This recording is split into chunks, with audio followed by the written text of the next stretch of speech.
All right, welcome back to the channel. I'm glad to have you here. I've had a lot of great conversation as a result of comments on the channel, and I wanted to get into a new series that I'll just call Army Stories.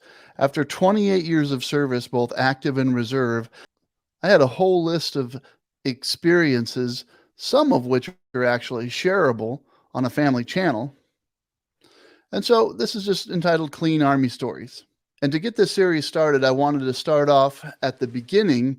For me, and like most other members of the military, the beginning starts with our experience in basic training. And my first story that I would relate about my experience in basic training is how I almost died in basic training. Now, it wasn't because I almost got run over by a tank. It wasn't because I lifted my head up during infiltration course. It wasn't because I had to ruck march up hills called agony and defeat.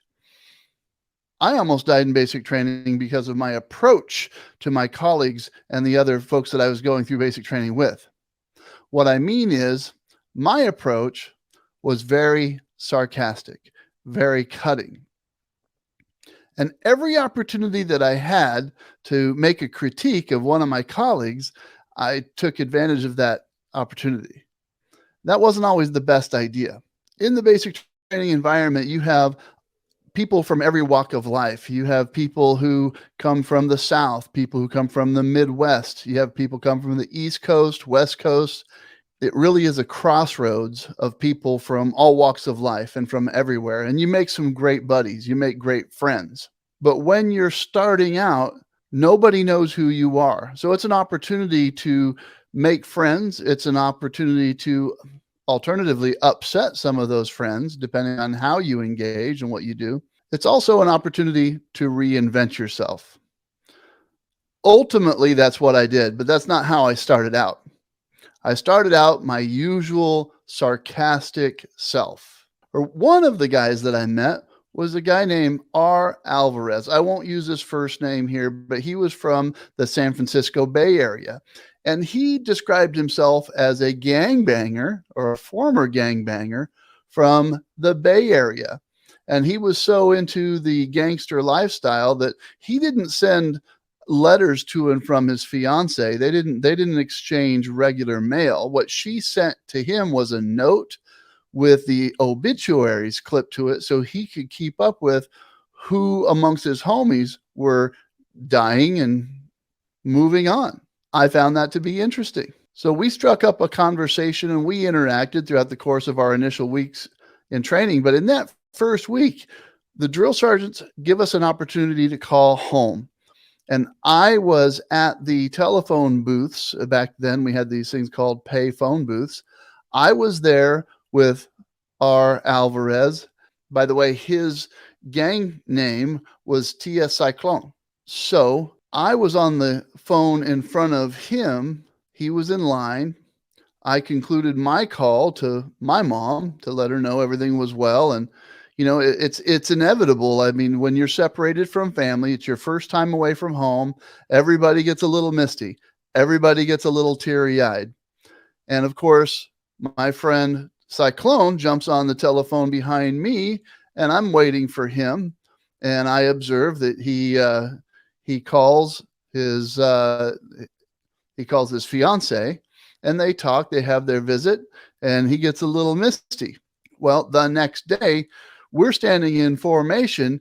He's bragging about his life back home and his homies and gang banging and doing rough things. And I proceed to say, brother, you're not that bad. You're not that tough. You're not a tough guy. I know that you portray yourself as a tough guy, gangbanger, and all that. But the fact is, you're a big crybaby. And he got offended. He got a little upset that I was calling him a crybaby. I said, man, I saw you on the phone. You called mama. And I know he called his fiance, but I told everybody else he called his mama. And what does Cyclone do as soon as he gets on the phone to mama? He starts breaking down in tears and he's crying like a little baby because he's a big baby. He's a punk. Okay. He's not some big gang Oh, by the way, let's examine that. What kind of gangbanger comes from the Bay Area anyway? They're not exactly known as, being your Compton style gangbangers. I mean, if you were from Compton, come on, you'd have some credibility, but you're from San Francisco, brother. Are they allowed to be in gangs in San Francisco? I'm not even sure that's allowed. And I was sharing this with the rest of the platoon, as in everybody else, and proceeding to give my friend, my clone, an enormous amount of grief. Not that long later, he approached me while in the restroom and proceeded to tell me he'd be happy to cut me with his knife if I continued behaving the way that I was. And deep down inside, I knew that he meant it. He meant it. And so I realized in that moment, I had an epiphany. I had a moment of clarity.